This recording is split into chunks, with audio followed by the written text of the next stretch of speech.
Authorities have confirmed a major development in the Liam Payne death investigation. Weeks after the One Direction singer suffered a fatal fall from his hotel balcony in Buenos Aires on October 16th, local police announced that 3 people have been charged in connection to the incident. In a press release made public on November 7th, Argentina's prosecutor's office confirmed that the suspects face charges of abandonment of a person followed by death and supply and facilitation of narcotics. The first person accused is believed to be a friend of Payne's who police say accompanied him daily throughout his stay in Buenos Aires.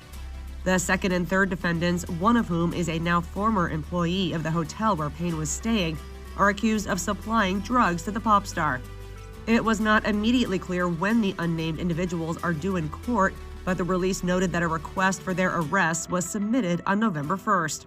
According to the release, a judge authorized 9 police raids in the days leading up to the charges, and prosecutors analyzed more than 800 hours of surveillance footage from the hotel and public roads, in addition to receiving several dozen testimonies.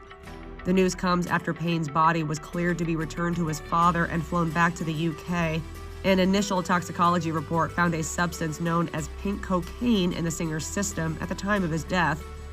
Payne had been staying in Argentina for several weeks.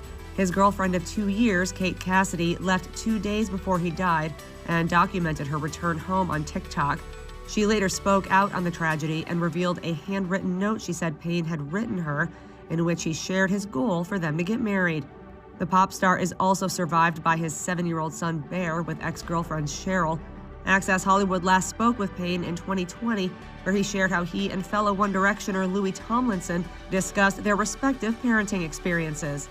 Me and Louis speak about it quite a lot. I mean, from our perspective, actually, for me and my ex, when we first had Bear, and like after a few weeks, I don't know what Cheryl did at the time, but she got him in this beautiful sleeping pattern. He was sleeping, and I was like, I don't know what the fuss is all about. Like, what are you guys talking about? And people used to come to our house, and they'd be like, how on earth have you done that?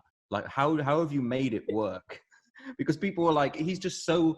We were very blessed with and lucky with having Bear because he's so calm. There's no volume involved. Like, he throws his toys out the pram every so often, like a little bit. Of course, kids do, but he's been a blessing so far. So for me, it was like it was quite easy at the start in a sense.